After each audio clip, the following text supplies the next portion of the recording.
Hello everyone. उम्मीद है कि आप सब खैरियत से होंगे। आज मैं आपके लिए कुछ स्पेशल वीडियो लेके आ रहा हूँ जिसमें हम कुछ नया सीखेंगे। तो दोस्तों मैं आज रिएक्ट की जो है ना एक प्लेलिस्ट स्टार्ट करने जा रहा हूँ जिसमें हम रिएक्ट जेएस को बेसिक से एडवांस सीखेंगे और उम्मीद है कि आपको काफ़ी कुछ नया सीखने को मिलेगा।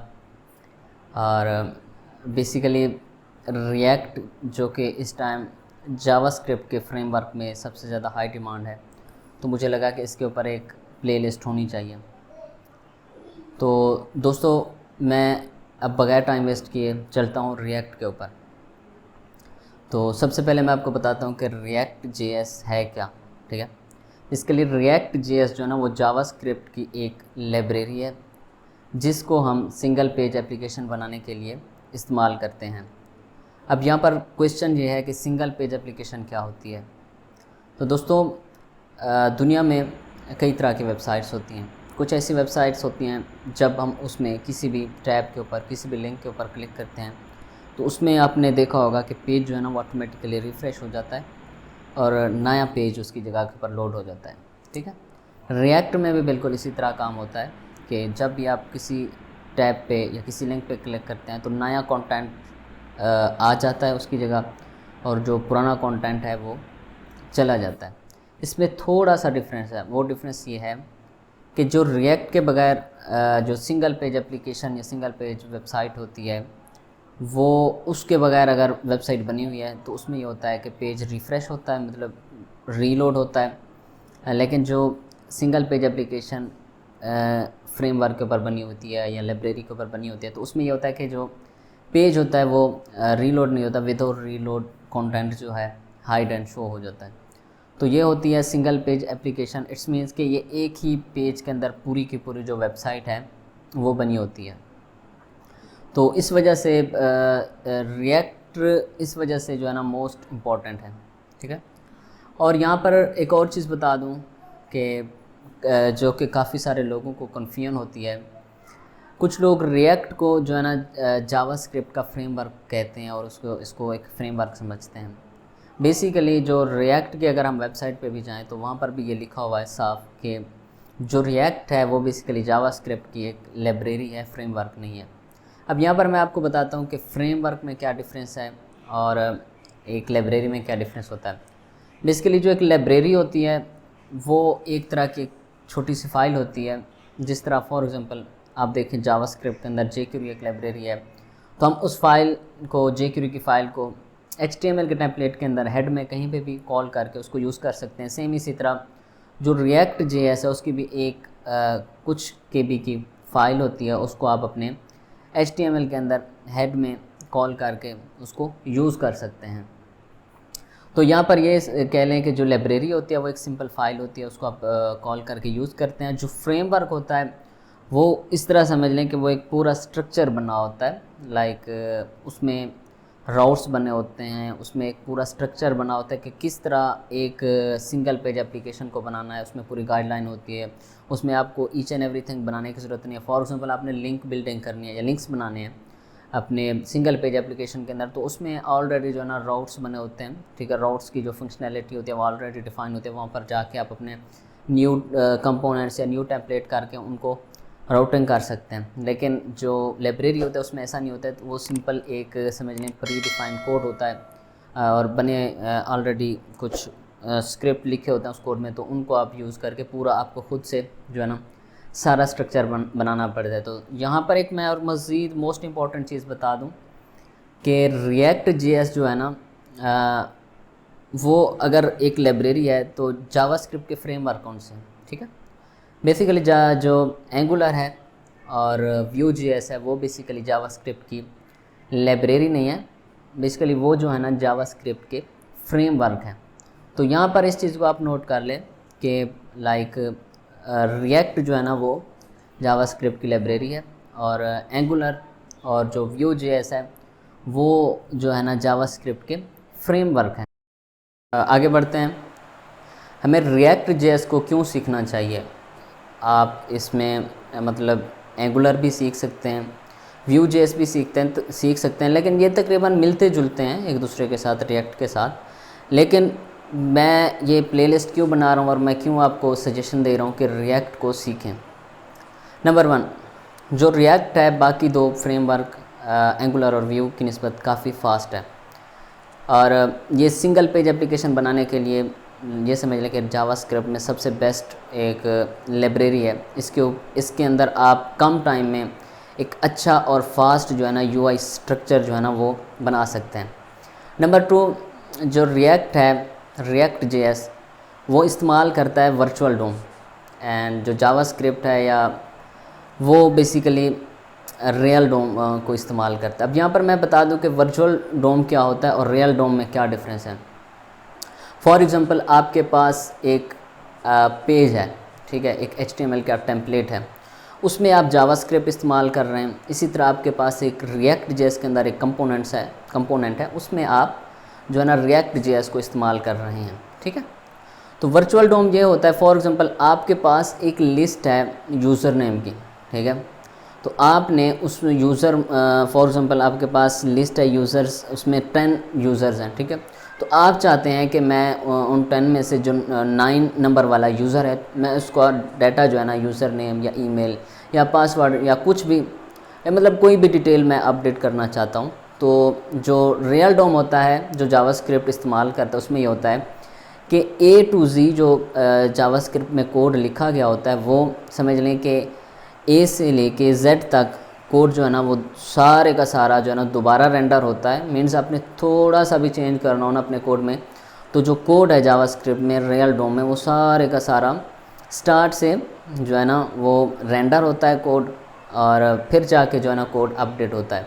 लेकिन रिएक्ट जेएस के अंदर जो वर्चुअल डोम होता है उसमें ऐसा नहीं होता। फॉर एग्ज़ाम्पल आप 9 नंबर वाला जो है ना यूज़र नेम या पासवर्ड चेंज करना चाह रहे हैं, तो वर्चुअल डोम में ये होता है कि जस्ट वो वाला पार्ट जो आप चेंज करना चाह रहे हैं, जस्ट वही कोड अपडेट होगा, बाकी जो डाटा है वो सेम टू सेम वैसा रहेगा। तो यहाँ पर आपको अच्छे से समझ आ रहा होगा कि जब सारी का सारा एप्लीकेशन का कोड जो रियल डोम में होता है, अगर वो अपडेट होगा तो उसमें टाइम भी ज़्यादा लगेगा और वो लोड होने में भी थोड़ा टाइम लेगा। और इसी तरह जब वर्चुअल डोम के अंदर, रिएक्ट के अंदर थोड़ा सा मतलब कोड अपडेट होना है तो उस थोड़े कोड में कम टाइम लगेगा। सिंपल ये कि ज़्यादा कोड लाइक रियल डोम में ज़्यादा कोड होगा तो वो ज़्यादा टाइम लेगा, और वर्चुअल डोम में अगर थोड़ा सा अपडेट होगा तो उसमें जो है ना कम टाइम लगेगा। इस वजह से जो है ये मैं इसलिए आपको तरजीह कर रहा हूँ जो रिएक्ट जेएस है, इसलिए मैं उसका कह रहा हूँ कि आप सीखें, क्योंकि ये फ़ास्ट है सिंगल पेज एप्लीकेशन बनाने के लिए। इसके अलावा भी रिएक्ट के जो अदर फीचर हैं जिसकी वजह से आपको रिएक्ट सीखना चाहिए, उसमें यह है कि इसको फेसबुक मेंटेन करता है। इसके अलावा इसका जो कम्युनिटी स्ट्रक्चर है, इसमें काफ़ी सारे जो लोग हैं, डेवलपर हैं या कंपनीज़ हैं, वो इसमें मतलब पार्टिसिपेट करती हैं। इस वजह से आपका कोई भी कोड में मसला आता है तो आपको गूगल और इंटरनेट के ऊपर इसके काफ़ी सारे जो सॉल्यूशंस हैं वो मिल जाते हैं। और इसके अलावा मोस्ट इम्पॉर्टेंट फ़ीचर है कि अगर फॉर एग्ज़ाम्पल आप रिएक्ट जेएस सीखते हैं और आप एक सिंगल पेज एप्लीकेशन बनाना सीख जाते हैं, तो इसके अलावा आपको जो मोस्ट इम्पॉर्टेंट पॉइंट बता रहा हूँ जो कि आपके लिए समझ लें कि बहुत ज़्यादा फ़ायदेमंद होगा रिएक्ट जेएस को सीख के, वो ये है कि आप रिएक्ट जेएस के अंदर रिएक्ट नेटिव सीख के आप cross platform iOS and Android app बना सकते हैं। इट्स मीन्स कि आपको अलग अलग से एंड्रॉयड या मतलब ये कह लें कि एप्पल की जो ऐप्स होती हैं उसके लिए आपको अलग अलग से कोई दूसरी प्रोग्रामिंग लैंग्वेज नहीं सीखनी पड़ेगी। जो है ना आप रिएक्ट नेटिव को इस्तेमाल करके आप इसमें जो है ना मोबाइल की जो ऐप्स होती हैं उनको आप इसमें बना सकते हैं। तो इस वजह से मैं आपको रिकमेंड करूँगा कि आप एंगुलर और व्यू जेएस की निस्बत रिएक्ट जेएस को सीखें। और इस टाइम जो मार्केट के अंदर जो समझ लें कि फ्रंट एंड की जो जॉब्स हैं, जो मतलब फ्रंट एंड डेवलपर की जॉब्स हैं, उसमें 90% जो है ना रिएक्ट जेएस की जो है ना डिमांड की जाती है कि रिएक्ट जेएस जो है ना वो आनी चाहिए फ्रंट एंड डेवलपर के लिए, बजाय मतलब लाइक व्यू जेएस और एंगुलर की निस्बत। और इसी तरह मैं आपको साइड पे दिखा रहा हूँ लाइक कंपैरिजन दिखा रहा हूँ। ये गूगल का एक टूल है, वहाँ पर जाके आप कंपैरिजन भी कर सकते हैं कि लाइक रिएक्ट जेएस Vue.js और Angular.js के दरमियान में आप कंपैरिजन कर सकते हैं, उसका लाइक ग्रोथ रेशो देख सकते हैं, उसकी मतलब किस ईयर्स में कितनी ग्रोथ थी, उसकी डिमांड और सारा कुछ आप इस वेबसाइट पे देख सकते हैं। मैंने जो साइट पे स्क्रीनशॉट आपको दिया हुआ है। तो आइए तो मैं आपको ये सजेस्ट करूँगा कि आप React.js को ज़रूर सीखें अगर आप फुल स्टैक डेवलपर बनना चाहते हैं या सिंगल पेज एप्लीकेशन बनाना सीखना चाहते हैं। तो दोस्तों मज़ीद आगे बढ़ते हैं, React.js के बारे में मज़ीद पढ़ते हैं। तो यहाँ पर मैं आपको React की हिस्ट्री एंड वर्जन के बारे में कुछ बताऊँगा। जो React है वो 29 में 2013 में रिलीज़ की गई, ठीक है।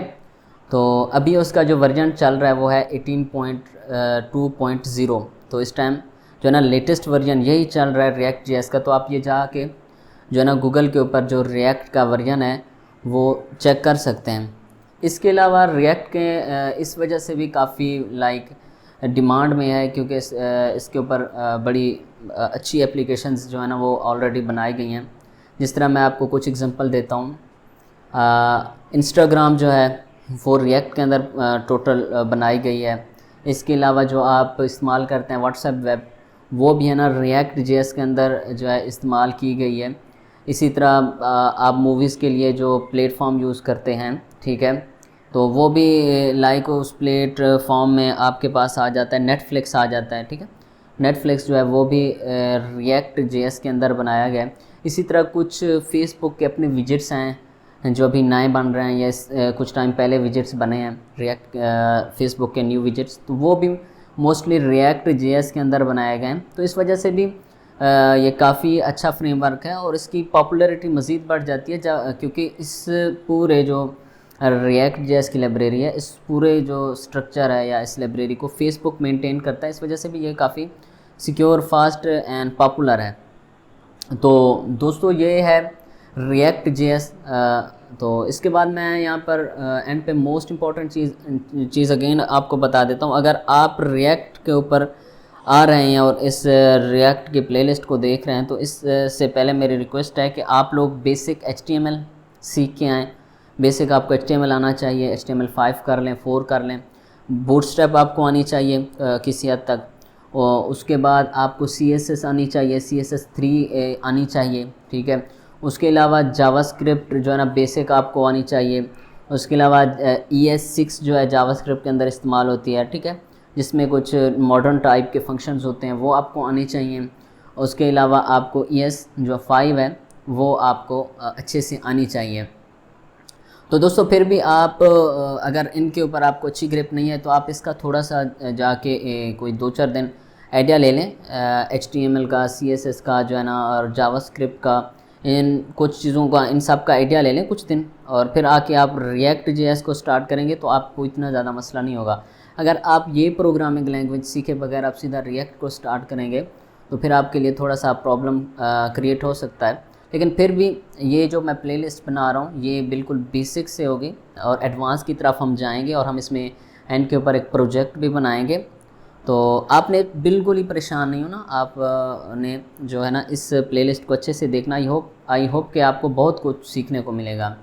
एंड पे मेरी आप सब लोगों से रिक्वेस्ट है कि आप लोगों ने मुझे कमेंट बॉक्स में ज़रूर बताना है कि आपको मेरी ये वीडियो कैसी लग रही है और मुझे किस तरह इस प्लेलिस्ट में इम्प्रूवमेंट करनी चाहिए, या आगे इस तरह के जो मैं वीडियोस बनाऊंगा उनमें क्या इम्प्रूवमेंट करनी चाहिए।